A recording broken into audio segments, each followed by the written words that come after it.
नमस्कार प्रेक्षको, C news Pune वृत्तदर्शनमध्ये आपलं स्वागत.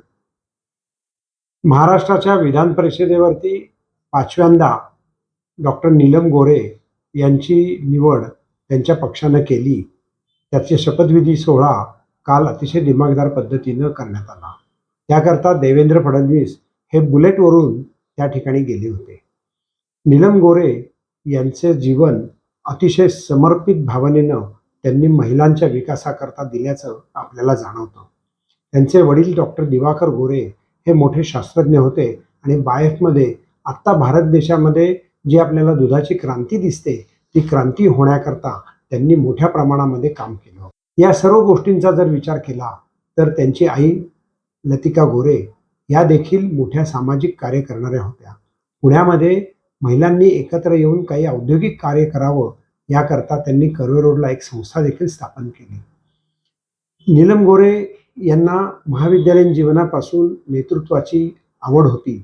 त्याकरता त्यांनी वेळोवेळी कामही केलं. आयुर्वेदाच्या संपामध्ये हिरिरीनं भागही घेतला होता आणि त्यातूनच पुढे रिपब्लिकन पक्षाची काही तत्व त्यांना पटली आणि त्यातून त्या रिपब्लिकन पक्षाच्या माध्यमातून निवडणुकीला उभ्या राहिल्या.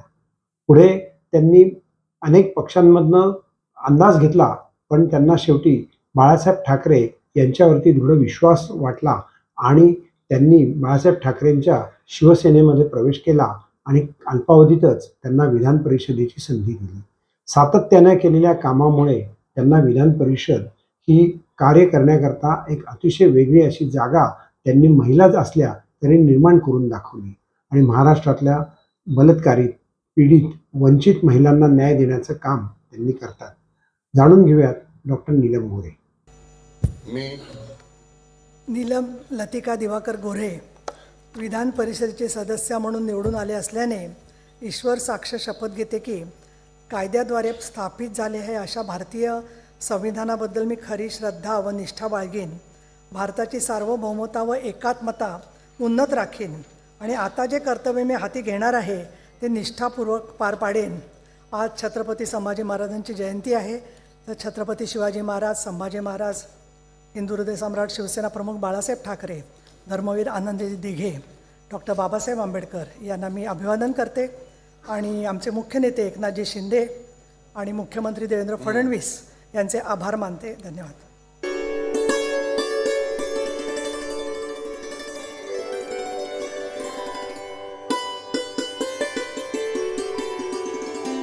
आला आला उन्हाळा आला.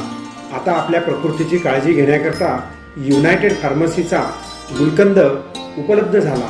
या गुलकंदामुळे आम्लपित्त, डोकेदुखी, लघवीची जळजळ, शरीराचा थकवा आणि शरीरात होणारा पित्त यापासून तुम्हाला निश्चित आराम मिळेल. तेव्हा मेडिकल स्टोअरमध्ये आणि सर्व जनरल स्टोअरमध्ये युनायटेड फार्मसीचा गुलकंद त्याची मागणी करा, कारण तो कन्नौजच्या विशेष गुलाब पाकळ्यांपासून बनविण्यात आला आहे.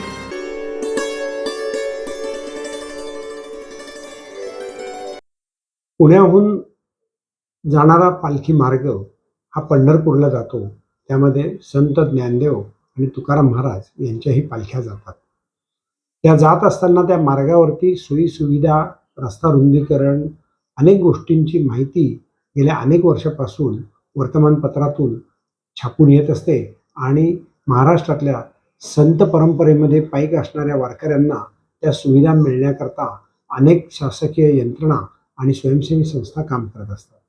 नितीन गडकरी यांनी अनेक वर्षापासून या रस्त्या रुंदीकरणाकरता मोहीम हाती घेतली आणि प्रत्यक्ष त्याची गती कुठपर्यंत आली, कामाचा नेमका आवाका किती आहे हे पाहण्याकरता काल त्यांनी बसमधनं प्रवासही केला.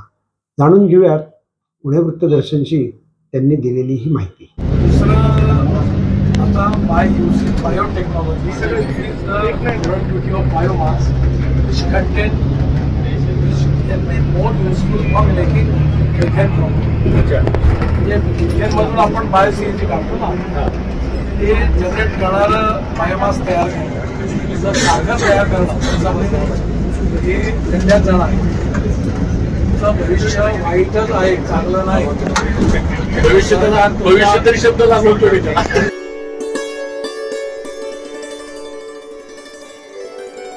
उपमुख्यमंत्री सुनेत्रा पवार यांनी 45 मॉडेल प्राथमिक आरोग्य केंद्र उद्घाटन आज पुण्यामध्ये केलं.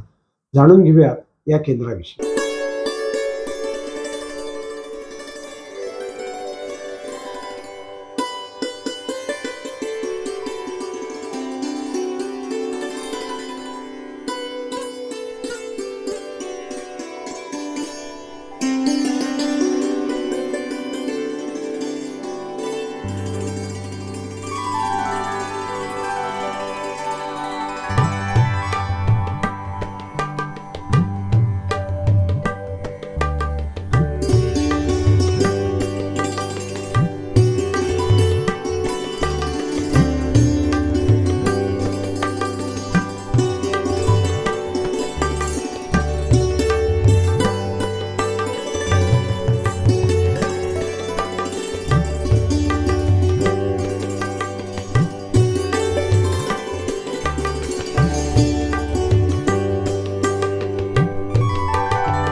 छत्रपती शिवाजी महाराज आणि संभाजी महाराज हे आपल्या जीवनातले अविभाज्य घटक, भाग आणि आपला श्वास आहे.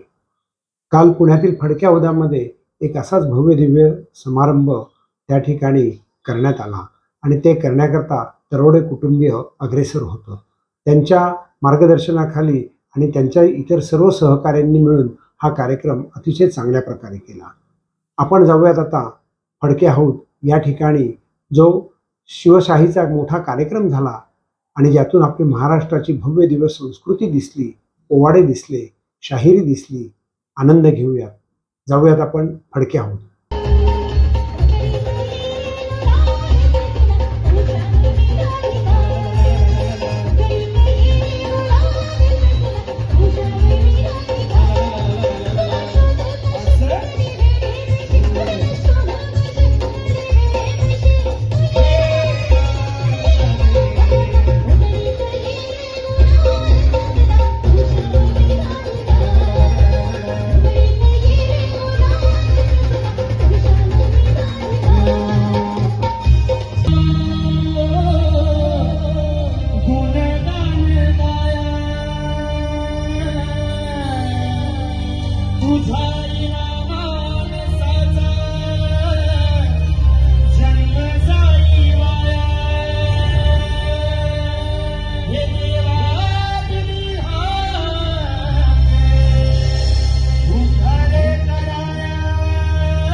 डिझेल, पेट्रोल, गॅस यांची झालेली दरवाढ ही सामान्य नागरिकांना झळ देऊन जात आहे.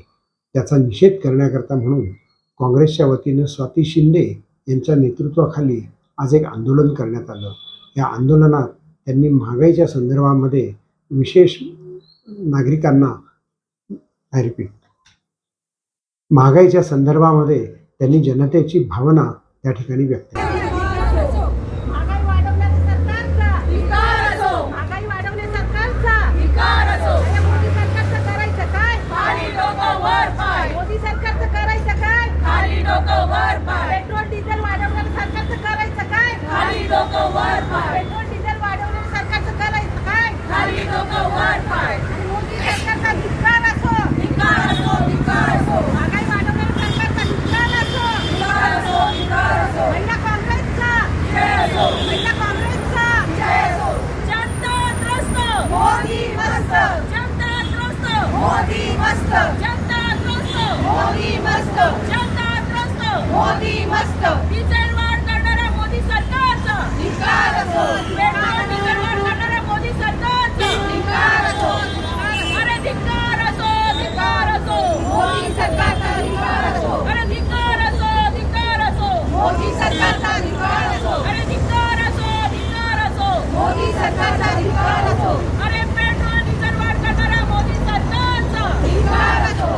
अरे मोदी सरकारचं करायचं काय? खाली डोकं वर पाय. अरे मोदी सरकारचं करायचं काय? खाली डोकं वर पाय. अरे मोदी सरकारचं करायचं काय? खाली डोकं वर